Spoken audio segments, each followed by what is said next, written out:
இயேசு பாடுபடும்படிக்கு கொண்டு போகப்படுவதற்கு முன்பதாக இருக்கிற காரியங்களை நாம் 7 வார்த்தை குறித்து தியானிக்கிறதுக்கு முன்பதாக அவருடைய வார்த்தையின் வல்லமை ஒவ்வொருவரும் கர்த்தருடைய வார்த்தை கொண்டு வருகிற வேளையில கர்த்தர் எவ்வகையாக நம்முடைய வாழ்க்கையிலே நமக்கு அதை ஆதாரமாக எடுத்து செயல்படுத்த வேண்டும் என்று சொல்லி வைக்கிற வார்த்தையை நாம் ஆராய்ந்து பார்க்க போகிறோம். கருமையானவர்களே, நேற்றைய தினத்திலும் கூட நாம் அவருடைய வார்த்தையை தியானிக்கும் பொழுது இயேசு கடைசியாக வந்து இருந்து சீஷர்களோடு கூட அவருடைய பஸ்காவை ஆசரிக்கும்படி அவர்களிடத்தில் சொன்னார். அவர்களிடத்திலே இந்த வார்த்தையை குறித்து முக்கியமாய் வைக்கப்பட்ட பகுதியை குறித்து பார்க்கும் பொழுது பரலோகத்திலே மீண்டும் இந்த சந்தோஷத்தை நான் பார்க்கும் வரைக்கும் அல்லது உங்களோடு கூட நான் மறுபடியும் சேர்ந்து இந்த ராஜ்யத்தினுடைய மகத்துவத்தை எல்லாவற்றையும் நான் அனுபவித்து கர்த்தருடைய மகிமையின் பிரசன்னத்தினால் நான் மகிமை அடையும் பொழுது இந்த காரியத்திலே நான் மறுபடியும் ஈடுபட்டு நான் இந்த பாத்திரத்தில் பானம் பண்ணுவேன் என்று சொன்னார். அந்த வசனத்தை எடுத்தவர்கள் வாசிப்போம். நேற்றைய தினத்தில் வாசிக்கப்பட்டதான அந்த வாக்கியத்தை மீண்டும் நாம் வாசிப்போம். ஒருவேளை மத்தேயுவின் புஸ்தகத்திலும் அதை நீங்கள் பார்க்கலாம். மார்க்கின் புஸ்தகத்திலும் கூட 11ஆம் அதிகாரத்தில் இருக்கிறது. மத்தேயு 26 நினைக்கிறேன். இந்த வாக்கியங்களை குறித்து இயேசு பந்தி இருக்கிறதுக்கும் பொழுது அவர்களுக்கு அப்பத்தை பெற்கிறதுக்கு முன்பதாக சொன்ன அந்த வார்த்தையை முக்கியமாக வைத்து அந்த இடத்திலிருந்து நாம் இன்றைக்குரிய தியானத்தை நாம் ஆரம்பிக்க போகிறோம். மத்தேயு 26 கூட இருக்கிறது, வாசிங்க. இது முதல் இந்த திராட்சை ரசத்தை நவமானதாய் உங்களோட கூட என் பிதாவின் ராஜ்யத்திலே நான் பானம் பண்ணும் அளவும் நாள் வரைக்கும் ஆமென். உங்களோடு கூட நான் மறுபடியும் சேரும் வரைக்கும், ஆமென், அவருடைய ராஜ்யத்துல அவருடைய வல்லமை மீண்டும் கடந்து வந்து ராஜ்யத்துல ஒன்று சேர்த்து உங்கள் எல்லாரோடும் கூட பந்தி இருக்கும்படிக்கு நான் ஆயத்தப்படுவேன் என்று சொன்னார். அது வரைக்கும் நான் இதை இனி பானம் பண்ணுவதில்லை என்றார். ஆமென், அல்லேலூயா. இனி அவர் பானம் பண்ணுவதில்லை என்று சொன்னபடி அது அவருக்கு உரிய கடைசி பானமாய் மாறினது. ஆமென். அதுக்கப்புறம் அவர் சிலுவையில் ஏறும் வரைக்கும், காடி வாங்கும் வரைக்கும் அவர் குடித்தாரா, ஏதாவது ஒன்று பருகினாரா, உணவு எடுத்துக்கொண்டாரா என்பது எந்த விதமான விளக்கமும் எந்த இடத்திலுமே கிடையாது. ஆமென்.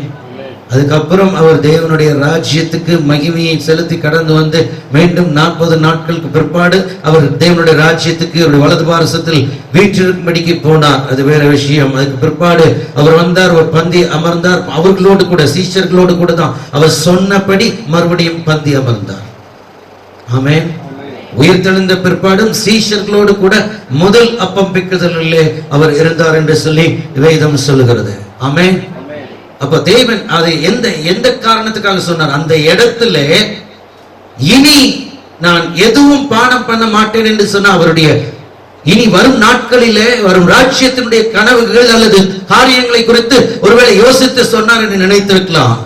ஆனால் அவர் இந்த சரீரத்தையும் இந்த ஜீவனையும் இனி இழக்கும் வரைக்கும் ஒன்றையும் இனி புசிக்க போகிறதில்லை என்றார். ஆமென்.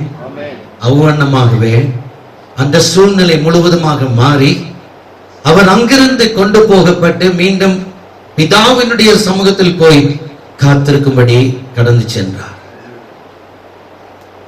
அநேக காரியங்கள் அவர் சந்திக்க வேண்டிய சூழ்நிலை, ஏறக்குறைய குறிப்பிட்ட நேரம் என்று சொல்லி பார்த்த அதுக்கு பிற்பாடு ஒரு 2 மணி நேரம் தான் இயேசு எல்லாரோடும் கூட இருந்தார். அதுக்கப்புறம் ஆவியிலையும் சரி, சரீரத்திலையும் சரி, மக்களோடும் அல்லது சீஷர்களோடும் கூட அவர் பிரிக்கப்பட்டு போனார். ஒண்ணு அவரோடு கூட இருந்தது என்று சொன்னார் பிதாவாகிய தேவனுடைய அன்பின் வல்லமை. ஆமென். அதற்கு பிற்பாடு உள்ள காரியங்கள் ஒன்று ஒன்றாக எல்லாம் மாறுதரமாக கடந்து வந்தார். ஒன்றும் ஒரு காரியமும் பிதா வெளிப்படுத்தாமல் எதுவுமே நடக்கவில்லை என்று வேதம் திட்டவட்டமாய் சொல்கிறது. அனைத்துக்குமே 500 ஆண்டுகளுக்கு முன்பாக அவர் படப்போகிற அத்தனை பாடுகள், ஏனென்றால் இந்த புஸ்தகத்தை எழுதினவர்கள் மத்தேயு, மார்க்கு, சுவிசேஷம், லூக்கா எல்லாத்தையும் எழுதினவர்கள் பார்த்தீர்களானால் அத்தனை பேரும் பழைய ஏற்பாடினுடைய முக்கிய பகுதிகளை மையமாக கொண்டுதான் எழுதியிருக்கிறார்கள். ஏனென்றால் எல்லாரும் இயேசுவோடு கூட அந்த நேரத்தில் இல்லை. அந்த வார்த்தையின் அடிப்படையிலே தியானித்து அதைத்தான் இந்த இடத்தில் எழுதியிருக்கிறார். அதுதான் அந்த இடத்துல உண்மையாய் வெளியே வந்திருக்கிறது. ஆமென். ஏனென்றால் இயேசுவுக்கு என்ன நடந்தது என்று சொல்லி உள்ளே புகுந்து பார்க்கிறவர்கள், இயேசு மறுபடியும் உயிர் தெழுதாவிட்டால் ஒருத்தருக்கும் தெரிஞ்சிருக்காது என்ன நடந்ததுன்னு சொல்லி. இருந்தபடியினாலே தான் இயேசு சீஷர்களோடு கூட மிகவும் நெருங்கின காரியங்கள் எல்லாவற்றையும், அதுல குறிப்பா பேதுரு தான் அதிகபட்சமாக இயேசு இந்த மரணாக்கினிக்குள் போனதை முன்பு அழகாக வெளிப்படுத்தினார். வேற யாரும் எந்த ஊழியனும் வெளிப்படுத்தவே இல்லை.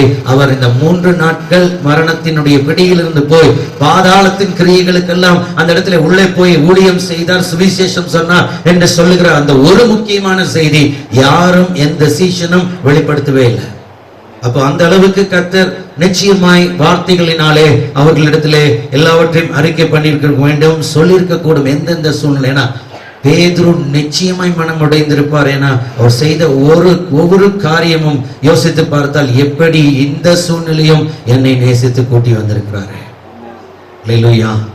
இந்த கருமையான தேவ ஜனமே, நல்ல கவனிங்க. முதல் ஆதாமின் நாட்களிலே நீங்கள் பார்க்கும் பொழுது வேதம் சொல்லுகிறது, ஏதேன் தோட்டத்திலே ஆதாமையும் ஏவாளையும் தேவன் கொண்டு வந்து வைத்தார். இவர்களை நல்ல இந்த பூமி முழுவதும் சுதந்திரிக்கும்படியாக அவர்களுக்கு என்று எல்லாவற்றையும் கூட்டி கொடுத்தார். நீங்கள் எடுத்துக்கொள்ளுங்கள், உங்களுக்காகத்தான் இந்த பூமி, உங்களுக்காகத்தான் இந்த தோட்டம், உங்களுக்காகத்தான் இந்த முழுவதுமாக என்னென்னெல்லாம் பெயரிடப்பட வேண்டும் என்று சொல்லி உருவாக்கப்பட்டிருக்கிறதோ அத்தனையும், அந்த உருவாக்கப்பட்டிருக்கிற அத்தனையும் உங்கள் கரத்தில் நான் கொடுக்கிறேன் என்று சொல்லி தேவன் ஆதாமுக்கும் ஏவாளுக்கும் கொடுத்தார். ஆனால் சத்ரு அவர்களை சோதித்தது நிமித்தமாக, பாவம் அவர்களுக்குள் வந்தது நிமித்தமாக, பாவம் என்று சொன்னால் பெரிய பாவம் சின்ன பாவம் என்றெல்லாம் அல்ல, தேவனுடைய வார்த்தைக்கு கீழ்ப்படியாமல் இருக்கிறதே பாவம். அப்போ தேவனுடைய வார்த்தைக்கு செவி கொடுக்க முடியாதபடிக்கு அவர்கள் எடுத்துக்கொள்ள வேண்டாம் என்று சொன்னதை எடுத்துக்கொண்டார்கள். இது நிமித்தமாக பூமி ஒரு சாபத்துக்குள் வர வேண்டிய சூழ்நிலையில் தள்ளப்பட்டது. அப்ப தேவன் இவர்கள் இருவரையும் பார்த்து சாபத்தை பூமிக்குள் கொண்டு வந்தார். அந்த சாபம் என்ன சொல்லுங்களேன். ஆதியாகமம் 3ஆம் அதிகாரமா, மனுஷனையும் மனுஷியையும் சவித்த காரியங்கள் வாசிங்க. முதல்ல ஸ்திரீக்கு, அடுத்தது அது சர்ப்பத்துக்கு, ஸ்திரீக்கு என்ன சொன்னாரு? நல்ல சத்தமா, ஸ்திரீயை நோக்கி நீ இப்படி செய்தது என்ன? ஸ்திரீயானவள் சர்ப்பம் என்னை வஞ்சித்தது, நான் புசித்தேன் என்றால், அப்பொழுது தேவனாகிய கர்த்தர் சர்ப்பத்தை பார்த்து, நீ இதை செய்தபடியால் சகல நாட்டு மிருகங்களிலும் சகல காட்டு மிருகங்களிலும் சபிக்கப்பட்டிருப்பாய். நீ உன் வயிற்றினால் நகர்ந்து உயிரோடு இருக்கும் நாளெல்லாம் மண்ணை தின்பாய். உனக்கும் ஸ்திரீக்கும் உன் வித்துக்கும் அவள் வித்துக்கும் பகையை உண்டு பண்ணுவேன். அவர் உன் தலையை நசுக்குவார், நீ அவர் குதிகாலை நசுக்குவாய் என்றார். அவர் ஸ்திரீயை நோக்கி கர்ப்பவதியாய் இருக்கும் போது வேதனையை மிகவும் பெருக பண்ணுவேன் என்று சொல்லி, வேதனையோடு பிள்ளை பெறுவாய் என்று சொன்னார். உன் ஆசை உன் புருஷனை பற்றி இருக்கும், அவன் உன்னை ஆண்டு கொள்வான் என்றார். பின்பு அவர் ஆதாமை நோக்கி நீ உன் மனைவியின் வார்த்தைக்கு செவி கொடுத்தபடினால்,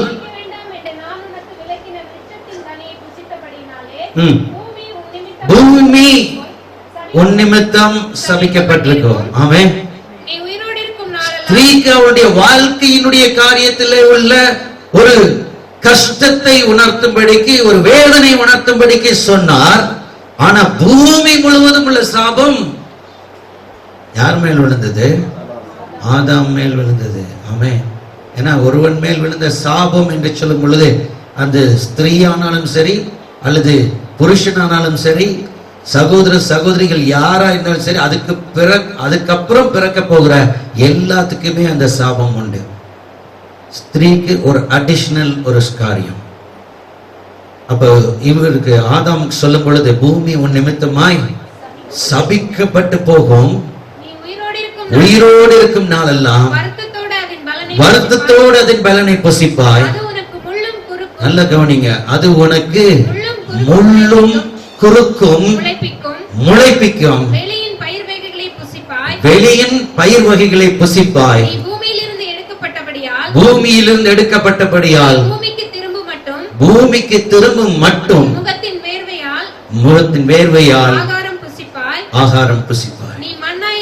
மண்ணாய் இருக்கிறாய், மண்ணுக்கு திரும்புவாய் என்றார். ஆமென். அல்லேலூயா. கருமையானவர்களே, நல்ல கவனிங்க.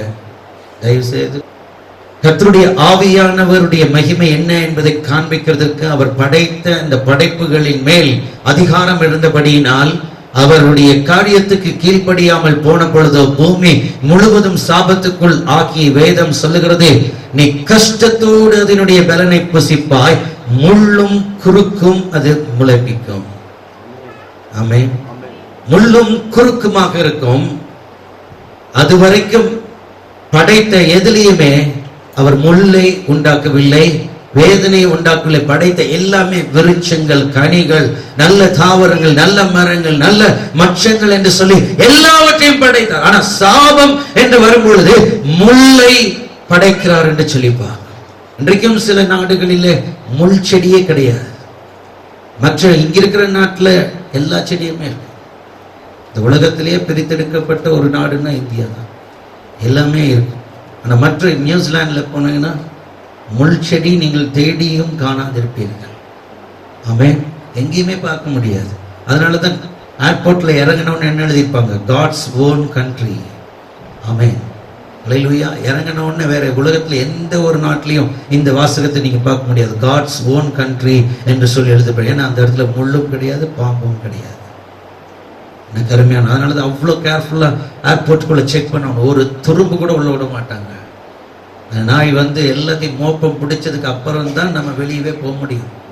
என்னதான் ஹை கமிஷன்ல இருந்து வந்தாலும் சரி, லோ கமிஷனா இருந்தாலும் சரி, எல்லாத்துக்குமே சர்வைலன்ஸ் வந்து குட்டி நாய். ஆமென். எனக்கு அருமையான, நல்ல கவனிங்க. அந்த நாடு அவ்வளோ பத்திரமா பாதுகாத்துட்டு இருக்கிறாங்க. ஏன்னா வரக்கூடாதுன்ட்டு.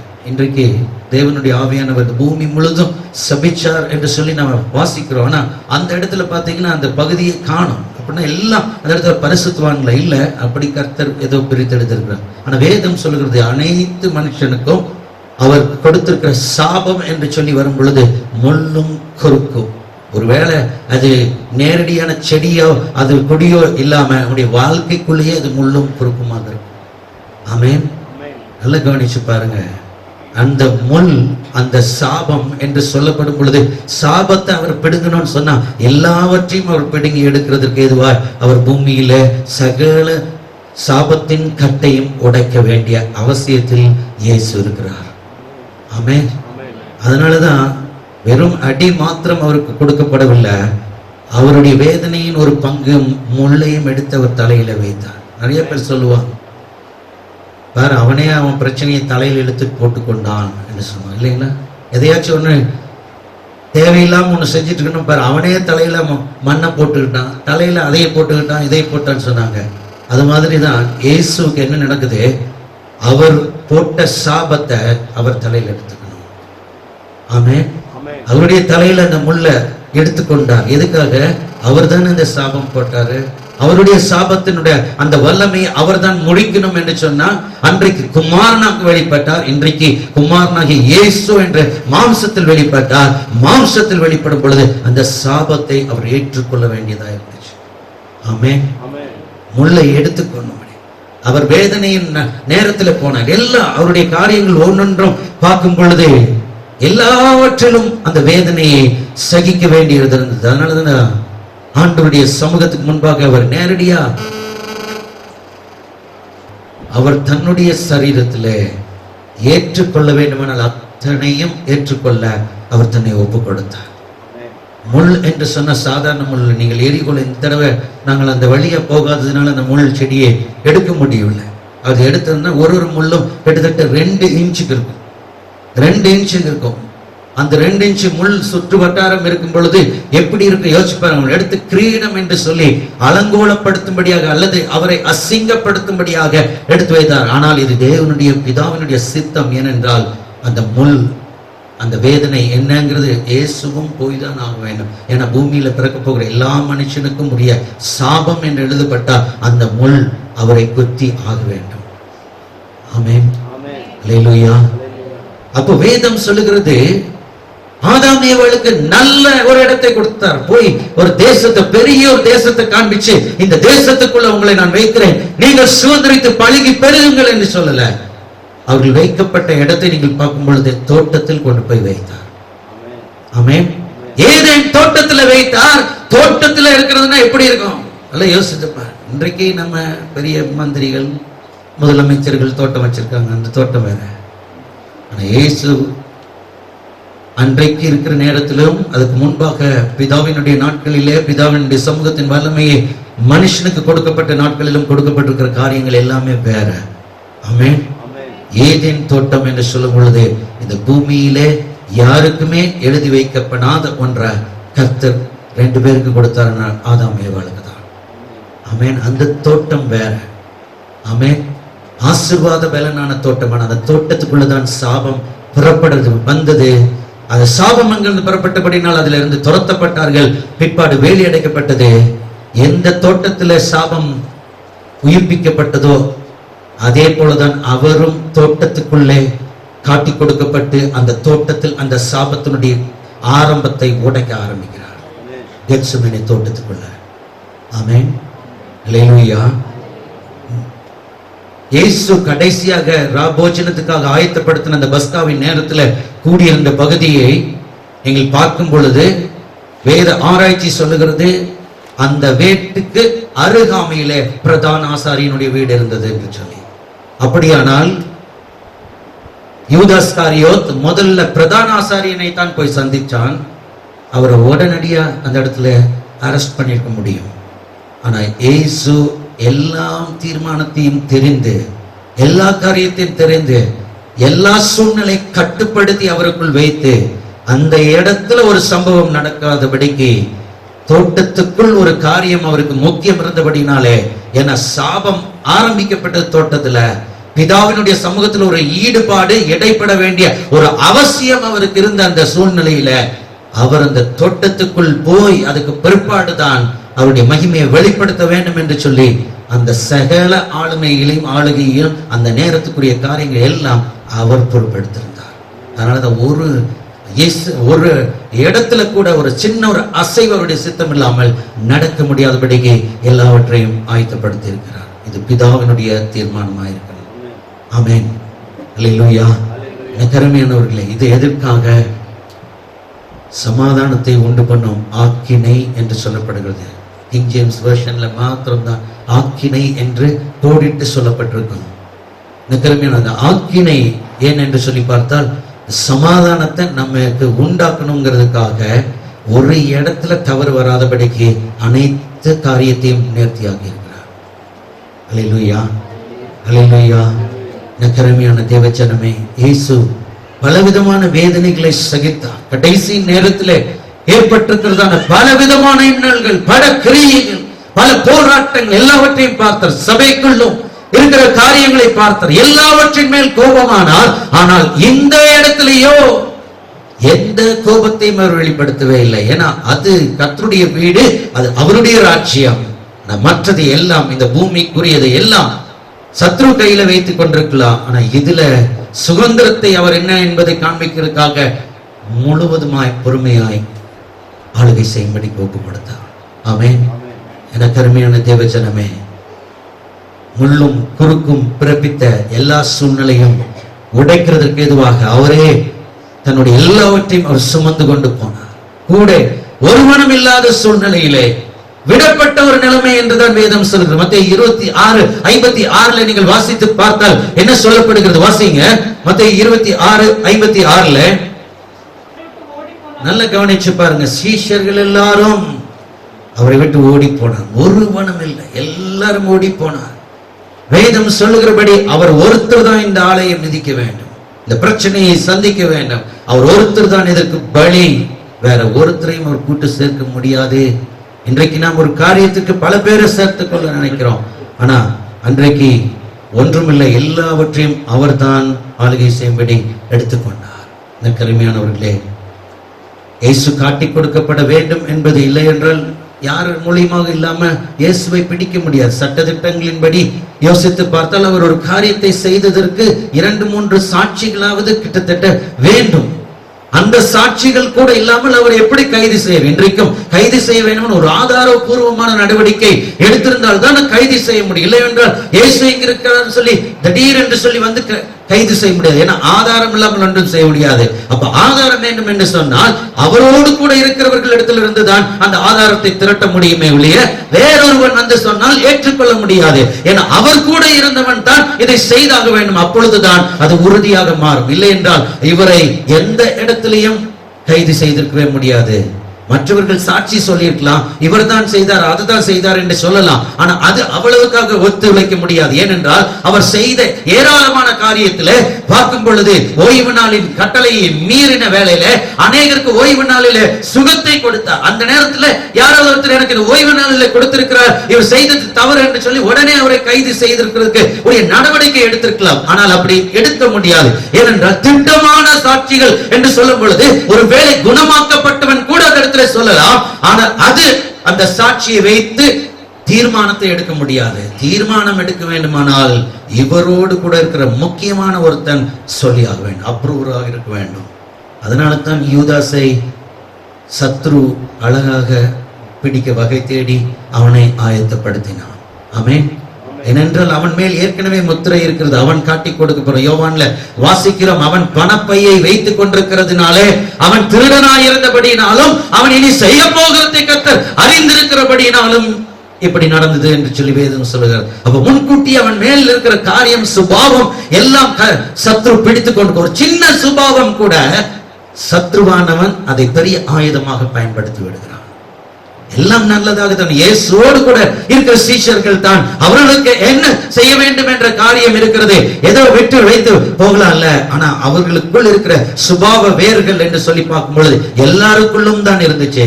யாரும் ஒன்றும் பிரித்தெடுக்கப்பட்டவர்கள் அல்ல, எல்லாரும் நீதிமான்களும் அல்ல.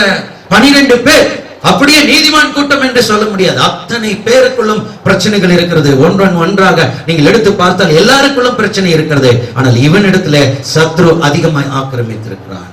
மற்றவர்களிடத்துல பிரச்சனை இருந்ததானே, எப்ப வெளியே வரும் தெரியல, எல்லாம் சத்ரு விளையாட முடியல, அந்த அளவுக்கு அவனோடு. ஆனா இவனிடத்துல கிரியை செய்து கொண்டே இருந்தது. சத்ரு கிரியை செய்து கொண்டே இருந்ததுனால இவன் தான் அகப்பட்டான். அதனால இவன் வந்ததுனாலதான் அவர்கள் இவரை கைது செய்யும்படிக்கு அதிகாரத்தோடு வந்தார்கள்.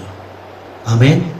ஆனா குற்றம் சாட்டப்பட்டு அதுக்கு பிற்பாடு நியாய விசாரணை இருக்கிறது. விசாரணைக்கு பின்புதான் தீர்ப்பு சொல்ல வேண்டும். ஆனா தீர்ப்பு ஏற்கனவே எழுதிட்டாங்க. என்ன?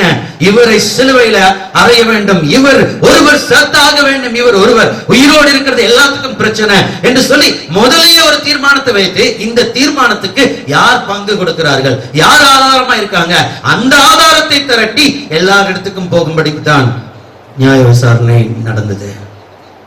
அருமையானவர்களே, அதுல கர்த்தருடைய ஆவியானவர் அவரோடு கூட இருந்தார். எல்லா பகுதிக்கும் போனார். நல்லா கவனிச்சு பாருங்க, எவ்வளவு குறிப்பிட்ட நேரம் என்று நீங்கள் ஏறெடுத்து பார்த்தால் மதியம் 12 மணி, அதாவது இந்த நேரத்திலே குறிப்பிட்ட நேரத்துல அவர் கொண்டு போகப்படுகிறார். ஆனா இந்த 12 மணில இருந்து ராத்திரி 12 மணிக்கு மேல், அதாவது 2 மணிக்குள்ளதான் அவருடைய அரெஸ்ட் இருந்திருக்கும் என்று சொல்லலாம். ஏறக்குறைய 3:30 மணிக்குத்தான் அவர், விடிய கால 3:30 மணிக்குத்தான் கொண்டு போகப்பட்டார் என்று சொல்லி சொல்லப்படுகிறது முக்கியமான இடங்களுக்கெல்லாம். அப்போ ராத்திரி வேளையில நடக்கிறதான சில சம்பவங்கள் எந்த விதத்திலையும் எடுத்துக்கொள்ள மாட்டாது. ஏன்னா ஒரு தீர்ப்பு வெளிச்சத்துல தான் இருக்க வேண்டும்.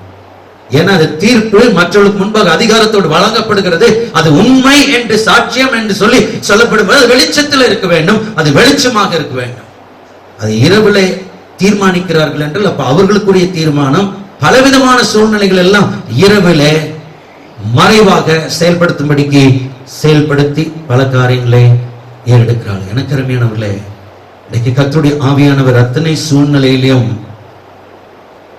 அவருடைய மகிமையை வெளிப்படுத்த காத்திருக்கிறார். ஆமென். பிரதான ஆசாரியனாயிருக்கலாம், அங்க இருக்கிறதான மத தலைவர்கள், அங்கே கலிலேயர் என்ற நிமித்தமாக இருக்கிறதான விசாரணை, எல்லா பக்கமும் மாற்றி மாற்றி யாராவது ஒருத்தர் இவர்களுக்குரிய தீர்ப்புக்கு ஏற்ற ஒரு நடவடிக்கையை கொடுத்து விடுவார்களா என்று சொல்லி அண்ணா, காய்பா, ஏரோது எல்லா இடத்திலும் போகிறான். ஒவ்வொரு காரியம், ஒவ்வொரு பகுதிகளும் ஆயத்தப்படுத்தப்பட்டு போனா பிலாத்து கடைசியில பார்க்கிற இவரிடத்துல ஒரு குற்றத்தையும் காணவன். ஏனென்றால் என்ன கேட்டாலும் அவர் பதில் சொல்லல. அவர் நியாயமா கேட்டா, நீதான் யூதருக்கு ராஜாவா என்று சொல்லி கடைசியில கேட்டா, அதுக்கு நீ சொல்லுகிறபடி தானே, நான் சொல்லல, நீ சொல்லுகிறபடி தானே. அப்ப நான் சொன்னா நீங்க ராஜாவானா நீ வைத்துக் கொள்ளலாம், ஏன்னா என்னுடைய ராஜ்யம் இந்த பூமிக்குரியதல்ல, இது எல்லாம் வேற ஒரு ராஜ்யமா இருக்கிறது என்று சொல்லி அவர் மேன்மைப்படுத்தினார். ஆனா தேவனுடைய குமாரன் என்று சொன்ன ஒரு காரணம் தான், அவனே சொல்லிவிட்டான், பின்பு ஏன் நிறுத்துகிறீர்கள், உடனடியான தீர்ப்புகளை கொடுங்கள் என்று சொல்லி ஆயத்தப்படுத்துகிறான். ஆனாலும் அவனுக்குள்ள சஞ்சலம், கிரியைகள் எல்லாம் ஆப்போசிட்டா, எந்த காரியத்தை பார்த்தாலும் செயல்படுத்தலாம் என்று சொல்லி நினைத்தால் எதையுமே செயல்படுத்த முடியவில்லை. ஏனென்றால் சரியான ஒரு திட்டத்தோடு கூட ஒரு வெளிப்பாடு யாரும் கொடுக்கவில்லை. யாராச்சும் கொடுத்தா அதை ஏற்றுக்கொள்ளலாம். காய்பா பார்க்கிறான், மற்றவர்கள் எல்லாம் கொடுக்க. ஏன்னா அன்றைக்கு இருக்கிறதான அரசாங்கத்துல ரோமர்கள் வைக்கப்பட்டிருக்கிறதுனுடைய முக்கிய காரணமே அவர்களுக்கு தான் அதிகாரம் இருந்தது. யூதர்கள் அவர்களுடைய நாட்டினுடைய உரிமம் வைத்திருந்து கொண்டிருந்தாலும், அவர்கள் தான் அதுக்குரிய எல்லா பேரனும் வைத்திருந்தாலும், ஒருவனை தண்டிக்கக்கூடிய உரிமம் என்று சொல்லும் பொழுது அது ரோமர்கள் கையில தான் இருந்தது. அதனாலதான் இவர்களை போய் தாங்கினாங்க. இல்லைன்னு சொன்னா ஹை பிரிஸ்டே நியாயம் தீர்ந்திருக்கலாம், அந்த இடத்திலே நியாயத்தை சொல்லிக்கொண்டு அவனை ஏதாச்சும் ஒன்று பண்ணணும் என்று சொல்லி தீர்மானித்திருக்கலாம். ஆனா தீர்மானம் எடுக்கக்கூடிய முடிவுகள் அனைத்தும் ரோமர்கள் கையில் இருந்தபடினாலே அவர்களிடத்துல போய் நிச்சயமான அந்த அங்கீகாரத்தை வாங்க வேண்டிய அவசியத்தில் இருந்ததனால் ஆட்களை திரட்டினார். எல்லாரும் திரட்டினார்கள். எல்லாரும் திரட்டப்பட்டிருக்கிறதான சூழ்நிலையில் ஒருவன் கூட சாட்சி சொன்னது வேற காரியத்தை அவரை தண்டிக்கும் வண்ணமாக இல்லாமல் அவர் செய்த நன்மைகளை சொல்ல வேண்டிய சூழ்நிலையில கடைசியில தள்ளப்பட்டான். எதையோ ஒன்று அவர் செய்தார் என்று சொல்லி இந்த நாளில் செய்தார், அந்த நாளில் செய்தார் என்று சொன்னாலும் கடைசியில் அது நன்மையாகத்தான் முடிந்திருக்கிறதே ஒழிய அது தீமையாய் அமைக்கப்படாத ஒரு காரணத்தினால் அதை அவர்கள் விசாரணை செய்ததனுடைய சாட்சியங்கள் என்று சொல்லி எடுத்துக்கொள்ள முடியாமல் அவைகளை திணறி போனார்கள். ஆமென். கருமையானவர்களே, என்ன இயேசு அப்படிப்பட்டவராய் இருந்திருந்தால், இவர் இப்படி செய்திருக்கிறார் என்று சொல்லி ஒருவன் சொல்லியிருந்தால் அது எல்லாம் நன்மைக்கு எதுவாக தான் நடந்திருக்குமே ஒழிய வேற தீமையானது ஒன்றுமே எந்த இடத்திலையும் அவர் செய்யவில்லை. அப்ப முதல் தீர்ப்பிலையும் இந்த அண்ணா என்று சொல்லப்படுகிறதான யூத மத போதகர், ஹை பிரீஸ்ட் என்று சொல்லக்கூடிய அவர்களிடத்திலையும் எல்லாவற்றையும் கொண்டு போனாலும் எல்லாம் வார்த்தையினால் அவரை வேதனைப்படுத்தி அவரை மரியாதை குறைவாக பேசி துன்பப்படுத்தி அனுப்பதான் செய்தார்கள். மற்றபடி தண்டனைக்கு உட்படுத்துவதற்குரிய காரியங்களில் எதுவுமே செய்யல. ஆனா எப்படியாவது ஏதாவது ஒரு சூழ்நிலை நடக்கணும்னு சொல்லி காய்பா அரண்மனையில எதையாவது ஒன்றை ஏற்றுக்கொள்ள வைக்க வேண்டும் என்று சொல்லி ஆயத்தப்படுத்தான். பல காரியங்கள் பஸ்காவுக்கு முன்பாக அதை செயல்படுத்தணும். ஏன்னா பஸ்கான்னா நிச்சயமா சட்ட திட்டங்களின் படி யாரும் தண்டிக்கப்படவே கூடாது. அதனாலதான் அதுக்கு முந்தின நாள்ல விடுதலையாக்கிடுவார். அந்த பஸ்காவின் நாட்களிலே நிச்சயமாய் யாருமே இப்பொழுதையான குற்றத்துக்குள்ள கொண்டு போவாங்க. ஏன்னா தீட்டாக மாறும், தேசம் முழுவதும் தீட்டாக போய்விடும் என்று சொல்லுகிறபடினால் அதற்கு முன்பே இந்த காரியத்தை செயல்படுத்தி ஒரு நல்ல காரியத்தை செய்த மாதிரி ஆண்டவருடைய ரட்சிப்பை பெற்ற மாதிரி வைத்துக் கொள்வான். அதனால ஏதாச்சும் ஒரு காரியம் செய்து விடலாம் என்று சொல்லி யோசிக்கிறேன். நல்லா கவனிச்சு பாருங்க. நீங்க இயேசுவினுடைய அந்த ராபோஜன விருந்துக்கு பிற்பாடு அவர் செய்த அத்தனை காரியங்களும் பார்த்தால் அவருடைய சரீரத்தையும் இரத்தத்துக்குரிய அடையாளத்தை அந்தந்த நேரத்தில் வெளிப்படுத்தி கொண்டே இருந்தது. ஏன்னா அவர் சொன்னதுதான், அவர் கொடுத்த அந்த நேரத்தினுடைய வார்த்தை அதுவே பூமியினுடைய சத்துருவினுடைய சகல சூழ்ச்சிகளையும் பாதாளத்தின் கிரியைகளையும் முறித்து ஏற்கனவே அது போட்டு விட்டது. ஏன்னா அந்த அப்பத்தை பிரித்து திராட்சரசத்தை கொடுத்தும் பொழுது அவர் அனைத்து பாவங்களையும் அந்த இடத்துல மன்னிக்கும்படியாக இது அநேகருடைய பாவ மன்னிப்புக்கு என்று கொடுக்கப்படுகிற புதிய உடன்படிக்கை. இந்த உடன்படிக்கை இனி எடுத்துக்கொள்ளுங்கள். இனி உங்கள் கட்டளைகளோ மோசே கொடுக்கப்பட்ட இந்த பிரமாணங்களோ இதை வைத்து நீ பரலோகம் வர முடியாது. இனி இந்த ரத்தம் தான் உன்னை கொண்டு வர போகிறது என்று அவன் செய்ய போகிற இனிமேல் செய்ய போகிற காரியங்கள் எதுவாக இருந்தாலும் அல்லது செய்த காரியங்கள் எதுவாக இருந்தாலும் எல்லாவற்றுக்கும் மன்னிப்பு இயேசு இருக்கும் வேளையிலே அவர்களுக்கு கொடுத்த மகிமை அடைவதற்கு முன்பதாகவே அதை செய்து காண்பித்தார். அதனாலதான் படிப்படியாக அதுக்கு பிற்பாடு ஒவ்வொருவரும் சூழ்நிலைகளினாலே கொந்தளிக்கும் பொழுது இயேசு எல்லாரையும் அமர்த்தினார். தண்டனைக்குட்படுத்தாதபடிக்கு அவர்களை பாதுகாத்தார். அவர்களுக்கும் எந்த ஒரு தீங்கு வராதபடிக்கு அவர்கள் மேல் அந்த பாதுகாப்பை வைத்து வைத்து காப்பாற்றினார். ஆனா யூதாஸ் மாத்திரம் பிசாசனுடைய பிடியில சிக்கி இருந்தபடினாலே அவன் காப்பாற்றப்பட முடியாதபடிக்கு வேதம் சொல்கிறவனுடைய வாழ்க்கை ஐயோ என்று சொன்ன ஆபத்து வரும் என்ற அர்த்தம். அப்படி ஆபத்து வந்து அவன் முடிந்தான். ஆனால் நன்றாக கவனித்து பாருங்கள், மற்ற எல்லாருடைய வாழ்க்கையும் கர்த்தர் ஆசீர்வதித்தார். என மன்னிப்பு இலவசமாய் கிடைத்தது. கருமையான தேவனுடைய ஜனமே, அவர் சிலுவைக்கு போகிறதுக்கு முன்பாக அல்லது அடிக்கப்படுவதற்கு முன்பதாக கூட அவருடைய வல்லமை இருக்கிறது. ஏனென்றால் அதை பிரித்து கொடுத்து விட்டார், அதை செயல்படுத்தி விட்டார். பூமியில ஒரு காரியம் பஸ்கா நிறைவேற்றப்பட்டாகிவிட்டது. அதுக்கு பிற்பாடு அதனுடைய மகிமை குறைந்து போகவில்லை. அதைத்தான் நான் சொல்ல விரும்புகிறேன். ஏனென்றால் ஒருவன் நன்றாய் இருக்கிற அந்த நாட்களில் அல்லது பஸ்காவின் நாட்களிலே இப்படிப்பட்டவன் விடுதலையாக்கப்பட வேண்டும் என்று சொன்னால் நிச்சயமாய் ஒரு கொடூரமானவனை விடுதலையாக்க முடியாது. யாருங்க அந்த கொடூரமானவன்? பரபாஸ். அப்பாஸ் என்கிற அவனுடைய மகன் பரபாஸ் என்று சொல்லி பார்க்கிறோம். அவனுடைய பெயர் என்னன்னு நமக்கு தெரியாது. பார் அப்பாஸ் என்று சொல்லுவாங்க. பார்னா மகன், அப்பாஸ்னா தகப்பனுடைய பெயர் அப்பாஸ். அப்போ அப்பாஸ்னுடைய மகன். ஆனா அவனுடைய பெயர் என்ன என்பது சரியாய் அந்த இடத்துல இல்லாமல் போகலாம். ஆனா நன்றா கவனிங்க, இவனை குறித்து பிலாத்துவுக்கு நல்லா தெரியும். ஏனென்றால் பிலாத்துவினுடைய குடும்பம் சித்திரவதை அனுபவித்த குடும்பம். இவன் நிமித்தமாக்கி சித்திரவதை அனுபவித்தது. ஏனென்றால் அவன் நேரடியாக மற்றவர்களுக்கு முன்பு அவனை அடிக்க போனவன், அவனை கொலை செய்ய போகிறவன். இவ்விதமாக அவன் மேல் பலவிதமான கிரியை இருக்கிற பொழுது இவனை விட்டு கொடுக்க வேண்டிய அவசியமே பிலாத்துவுக்கு இல்லை. அதனாலதான் பிலாத்து அங்கேயும் இங்கேயும் ஓடுகிறான். எப்படி இவனை விடுதலை பண்ணினான்? அடுத்தது என் குடும்பத்துக்கு தான் ஆபத்து, அங்க இருக்கிற மற்றவங்களுக்கு ஆபத்து அல்ல. அவன் போகிறதுனால மற்றவர்களுக்கு பிரயோஜனம் என்று நினைக்கலாம். ஆனா பிரச்சனை யாருக்கு? விடுதலை பண்ணுகிறவனுக்கு தான் பிரச்சனை.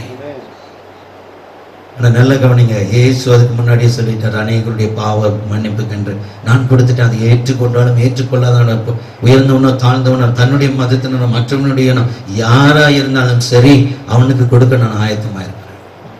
ஆமென். அப்படி என்று சொல்லும் பொழுது இயேசு அந்த இடத்துல மன்னிப்பை ஏற்கனவே சொன்னார். சிலுவையில சொல்லுகிற மன்னிப்புக்கு முன்பாக இந்த இடத்துல ஏற்கனவே ஒரு காரியம் நடக்கிறது. ஆமென். அப்ப இவரை விடுதலையாக்க வேண்டும் என்ற ஒரு சட்டம் கூட போடப்படுகிறது. அவன் சம்மதியாமல் அவன் செய்தான் ஜனங்களுக்காக. ஏன்னா ஜனங்களுடைய ஆர்ப்பரிப்பு, கூப்பாடு, பல காரியம் நடக்கிறதுனால இப்படி எல்லாம் வந்துச்சு. நல்லா கவனிச்சு பாருங்க. இப்படி இருக்கிற சூழ்நிலையில ஒரு சிலுவையில் அவர் போய் சாதிச்சிருந்தா அவருடைய மகிமை எந்த அளவுக்கு அதிகமாக இருந்திருக்கும். அதற்கு முன்பதாகவே இந்த மகிமை அடங்கி போகவில்லை, எழும்பிக் கொண்டுதான் இருக்கிறது. அல்லேலூயா.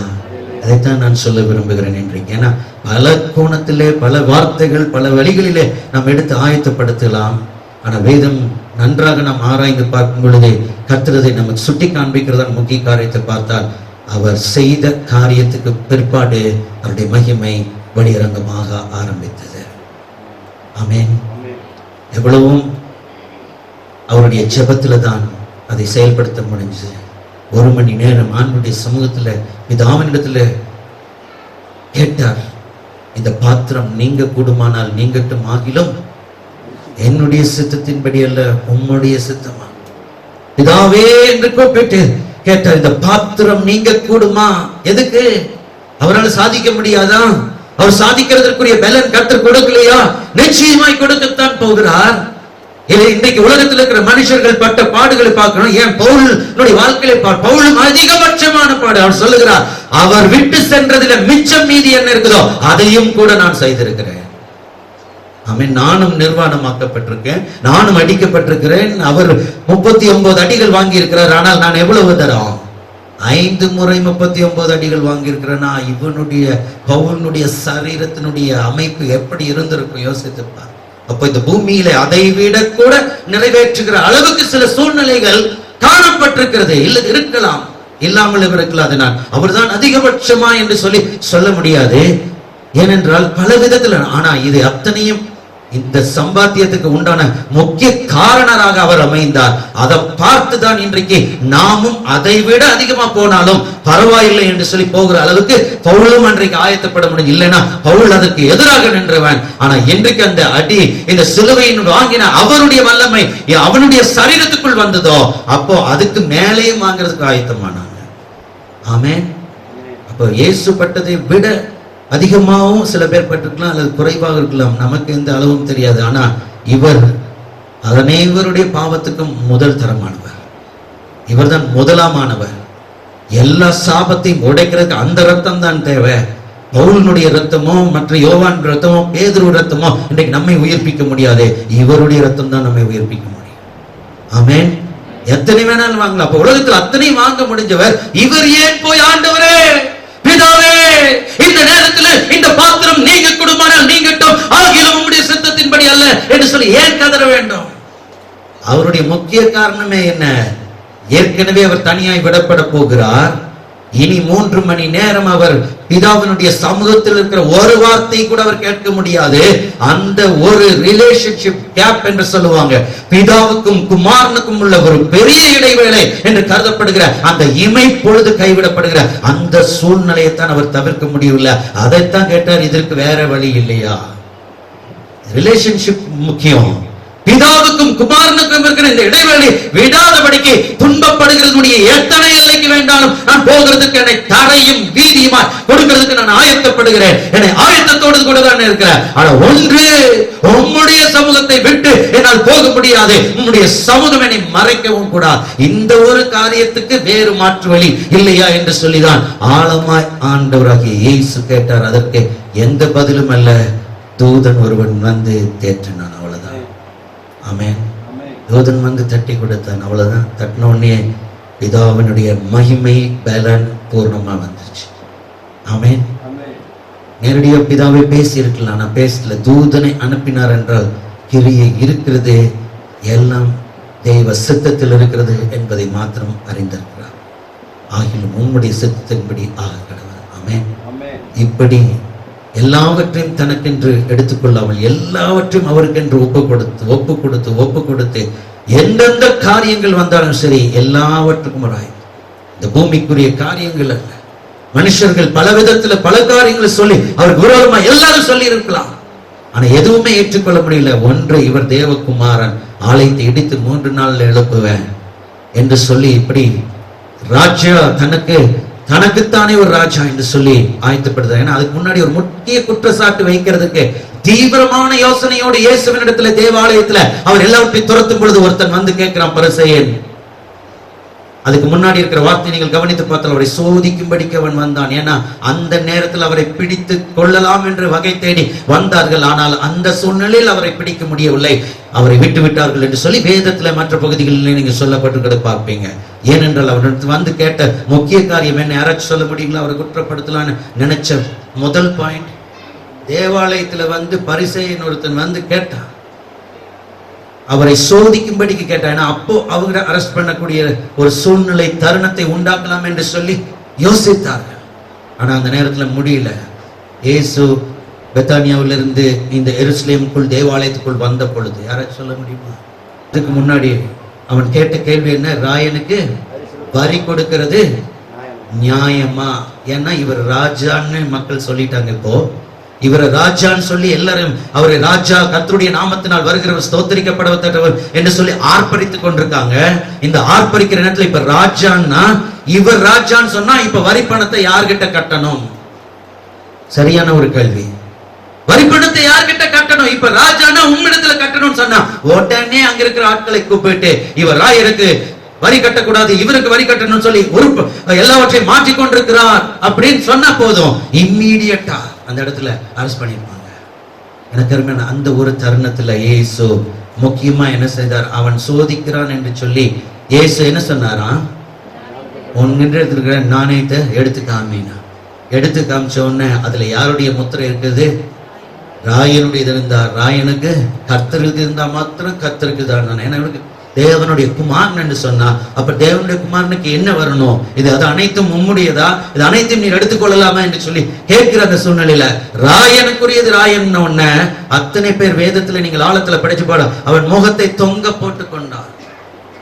குற்றப்படுத்தலாம் என்று வந்தவன தான் செய்து கொண்டு என்ன ராயனுக்கு தான் கொடுக்கணும்னு சொன்ன உடனே எல்லாம் கர்த்தருக்குரியதை கர்த்தருக்கு நீ கொடுக்கணும், ராயனுக்குரியதை ராயனுக்கு கொடுக்கணும்னு அப்படியே அவர்கள் முகம் மாறி போனதே. அவரை குற்றப்படுத்தி கைது செய்யலாம் என்று வகை தேடின பொழுதும் மற்ற எல்லா ஜனங்களும் இருக்கிறபடியினாலே அவர்கள் அந்த இடத்தில் எதையும் செய்யாதபடிக்கு போய்விட்டார்கள் என்று வேதம் சொல்லுகிறது. எனக்கு அருமையான நல்ல கவனிங்க. இப்படி இருந்த சூழ்நிலையில இயேசு ஒவ்வொரு பகுதியுமாக காண்பித்து ஒவ்வொருத்தனுடைய நிலைமையும் பார்க்கிறார். காய்பாவினுடைய நிலைமை, அன்னாவினுடைய நிலைமை, பிலாத்தினுடைய நிலைமை, ஏரோதனுடைய நிலைமை, அங்க இருக்கிற பரிசேயர் சதுசேயர் கூட்டத்தினுடைய நிலைமை, எல்லா நிலைமைகளையும் பார்த்து கொண்டிருந்தார். எல்லா நிலைமையும் பார்த்து கொண்டிருந்த பொழுதுதான் இயேசு நிச்சயமாய் அந்த நேரம் அவருடைய நேரம் என்று எண்ணி அத்தனைக்கும் சமாதானத்தை உண்டு பண்ணுகிற ஆக்கினிக்காக அவர் தன்னை முழுவதுமாக ஒப்பு கொடுத்தார். ஆமென், அல்லேலூயா. கருமையான தேவச்சனமே, எல்லாவற்றையும் பூர்ணமாக அவர் அர்ப்பணித்து விட்டார். அதில்தான் அவர் கபாலஸ்தலம் என்று சொல்லப்படுகிறதான கொல்கதாவுக்கு கொண்டு போகப்பட்டார். நீங்கள் எருசலேமிலே பார்க்கும் பொழுது ஜாயின் கேட் என்று சொல்லுவார். அந்த கேட்ல இருந்து நீங்கள் போகிறதான வேலையில வலது பக்கம் பார்த்தீர்கள் என்று சொன்னா அலஸ்கா mosque, dome of the rock என்று சொல்லுவாங்க. மோரியா மலை என்று சொல்லப்படுகிற பகுதி வலது பக்கமாகும். இடது பக்கத்தில் பார்த்தால் ஹோலி செபல்கர் சர்ச் என்று இப்போ இருக்கிறதான கொல்கதா சொல்லப்பட்டிருக்கிறது. அந்த நாட்களில் என்ன நடந்தது என்பது நமக்கு ஓரளவுக்கு அந்த இடத்துல அறிகுறிகள் இருந்தாலும் முழுவதும் 100% ஆர்கியாலஜிக்கல் ப்ரூஃப் என்று சொல்லி ஆராய்ச்சி பண்ணி கொண்டிருக்கிறார்கள். இன்னும் ஆராய்ச்சியிலே இருந்து கொண்டுதான் இருக்கிறது. ஆனால் இன்றைக்கு அந்த ஹோலி செபல்கர் சர்ச் அர்மீனியன் கையிலே, அவர்கள் கையில் இருக்கிறது. அவர்கள் தான் அந்த ஆராதனை முழுவதுமாக நடத்தி கொண்டிருக்கிறார்கள். அப்போ நீங்கள் யோசித்து பாருங்கள், இயேசுவை வேதம் சொல்லுகிறபடி ஒரு பஸ்கா என்று சொன்னால் அவர்கள் பூமி அது குறிப்பிட்டப்பட்ட ஸ்தலத்துக்கு மேலதான் இதை ஆயத்தப்படுத்த வேண்டும். அப்ப அவர்கள் இருக்கிறதான அந்த பகுதிக்குள், அந்த வீட்டிற்குள், அந்த எல்லைகளுக்குள் செயல்படுத்தக்கூடாது என்பதற்காக ஒரு குறிப்பிட்ட எல்லை வைத்தாங்க. அதுல ரெண்டுமே மலைப்பகுதிகள் தான். கொல்கதாவும் மலைப்பகுதி தான், மோரியாவும் மலைப்பகுதி, ரெண்டுமே ஒரே மலையில தான் இருக்கிறது. அப்ப இந்த பக்கத்துல அந்த பக்கத்துல அப்படி இப்ப இருக்கிற நீங்க காட்சியை பார்க்கணும். அதுக்கு பின்னாடி ஆண்டோனியா ஃபோர்ட்ரஸ் என்று சொல்லுவாங்க. அதுல தான் விசாரணை கமிஷன் நடத்துவதற்காக கூட்டி அழைத்து செல்லப்பட்டார். காயபாவனுடைய அந்த இடத்துக்கு கொண்டு போனார். அங்க இருக்கிற மக்கள், சேவகர்கள் அவரை போட்டு அடித்து துன்புறுத்தினார்கள் என்று சொல்லலாம். நிறைய காரியங்கள் ஒவ்வொரு பகுதியாக 14 ஸ்டேஷன்ஸ் ஆஃப் கிராஸ் என்று சொல்லுவோம், வய டோலரோசா என்று சொல்லுவாங்க. அப்ப அந்த பகுதிகளில் இன்றைக்கும் அந்த ரெண்டு பக்கமும் கடைகளாக, சந்தை வெளிகளாக இருந்த பகுதிகளிலே அவர் கடந்த சிலுவையை தூக்கி கொண்டு கல்மேடுகள், இன்றைக்கும் அந்த கல் தான் அந்த நாட்களில் இயேசுவின் நாட்களிலே பதிக்கப்பட்ட கல் தான் இன்றைக்கும் இருக்கு. ஏன்னா இன்றைக்கு ரோடு போடணும்னு நினைச்சா அவங்க போட்டிருக்கலாம். ஆனா கல்லுகளாக எல்லாம் அமைக்கப்பட்டு அந்த வழி முழுவதுமாக பாறைகளாகத்தான் அடுக்கி இருக்கும். அது இன்றைக்கும் அப்படித்தான் இருக்கிறது. ஒரு வாகனம் கூட அது வழியா தான் ஓட்டி ஆகணும், அப்படிதான் ஓட்டிட்டு வருவாங்க. ஏன்னா அந்த பகுதியை அதே மாதிரி இன்றைக்கு வரைக்கும் பார்த்து கொண்டிருக்கிறார். தேவச்சனமே, அது நடந்துதான். அந்த கல் தான், இந்த கல், அதெல்லாம் ஆராய்ச்சி இப்ப நமக்கு இல்லை. ஆனா வேதம் சொல்லுகிறது அவர் அந்த வழியில கொண்டு போகப்பட்டார். நல்லா கவனிச்சு பாருங்க. ஆண்டவராகிய இயேசு கிறிஸ்து எல்லாவற்றுக்கும் ஒப்பு கொடுத்தார். அத்தனை பேருடைய சீற்றங்கள் எல்லாவற்றுக்கும் அர்ப்பணித்து எத்தனை அடிகள் கொடுக்க வேண்டுமோ, எத்தனை விதத்துல மற்றவர்களுக்கு முன்பாக சரீரத்துல பாதிப்பு கொண்டு வர வேண்டும், அவருடைய சரீரத்தினுடைய எல்லாவற்றையும் அலங்கோலப்படுத்தும்படிக்கு அர்ப்பணிக்கப்பட்டார். வேதம் சொல்லுகிறது பாவம் அவருடைய சரீரத்தில் ரத்தாம்பரத்தை போல சிகப்பா இருந்தால், அப்படின்னா ரத்தாம்பரம்னா எதை சொல்லுகிறாங்க?